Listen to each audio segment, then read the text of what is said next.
Thank you again, Brad Frost from American Fork City. And so I've started to think here, and some of the questions that are coming to my mind, and they are driven towards water quality. So I want you to understand that I represent a mere 30,000 of the 200,000 people that are downstream. And I thought to myself, well, American Fork City's in an awkward position. And so if you would let me use the analogy, we've tried to build a fence.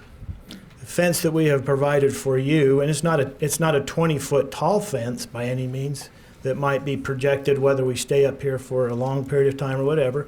We have our experts, they have their experts. It's he said, she said, right? And so we felt like it's a fence that protects the hundreds of thousands of people, okay? We would ask you to consider that and use that. And then if not, and I think this is, again, driven by water quality and a responsibility that I have to my citizens of American Fork, who's liable? Okay, so I'm going to turn to county staff. We're here, we've spent a lot of time and energy on this. And I mean, we've been working day and night since they gave us that thing. So I'm gonna ask the county attorney, is the county liable for an event, whether it be a catastrophic event or whether it be a termite event that might affect? And then I'm going to ask another person.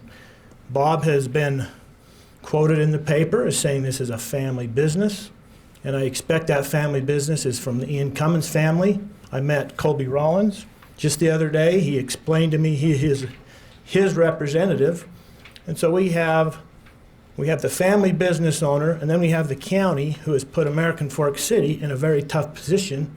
And so we say, who's liable if something happens? I'm going to ask him those questions.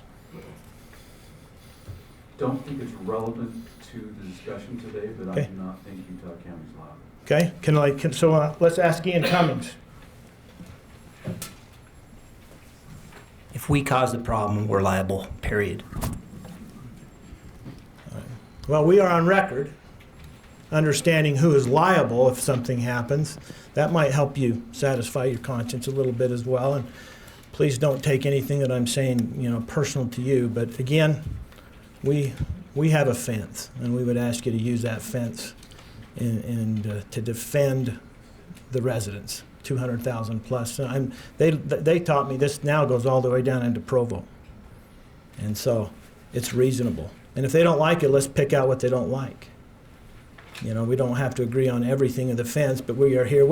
We're sitting here learning things for the first time, and yet we're affecting hundreds of thousands of people. It's blowing my mind a little bit. And so you guys have a tough job to do, and I know that. And I'm sympathetic to it, but thank you for your time. Thank you. Okay, you're about done here? Yeah.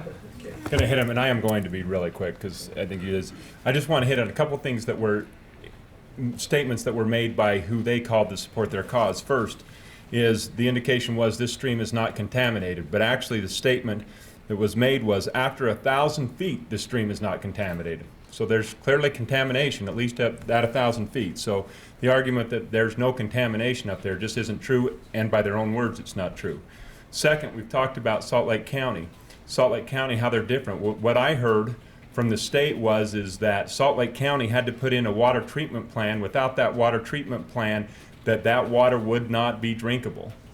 Again, that was indicated by the state.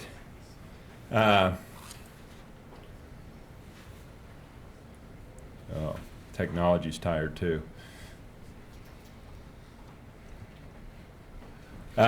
We talked about, for the first time, the salt issue today. That's not addressed anywhere in the plan. That was a contamination issue that was, again, brought up by the individual that they called to support their cause. What are they doing for salt remedy? They talked about in Salt Lake County, they did their homework. Have we done our homework here? A lot more time needs to go into this. The indication came that it's easy to find these mine tailings and these tunnels, and we can easily find them. Well, why haven't we? We could have saved everybody a ton of time. I wouldn't have to be here if they had already looked into this issue. If it's that easy to do, why has it not been done? Because that could have solved this entire position. And they've had a month now to go and take care of that issue. So we appreciate your time. We're not going any further. The only thing is I do want to point out, I think that the individual, it's important to point out that the EPA was not represented here today. And an employee of Snowbird was represented today. And that was something that Department of Water Quality. yeah, excuse me, my mistake. Anyway, thank you for your time. You guys have been great, and we appreciate your patience. You've been really good. Thank you. Okay, we're going to go ahead and close comment on the water quality issue. Before we move on, I wanted to ask members of the board if you feel comfortable continuing with the discussion on these other two items, or what your feelings are at this point. I think we indicated to public that we entertained those, but I would just ask public to stay on topic of you know, we've heard water quality. If somebody has a burning desire, then put their name on that list to address the other issues, the public safety issue or the access issue, and tell us something we haven't heard, then I would love to hear it and give them the opportunity to do that. The same way, Kelly? So we will go ahead with public comment, but let me caveat that if you are called up, please stay on topic of the two items that we indicated before with the safety. I have a quick question. Yes.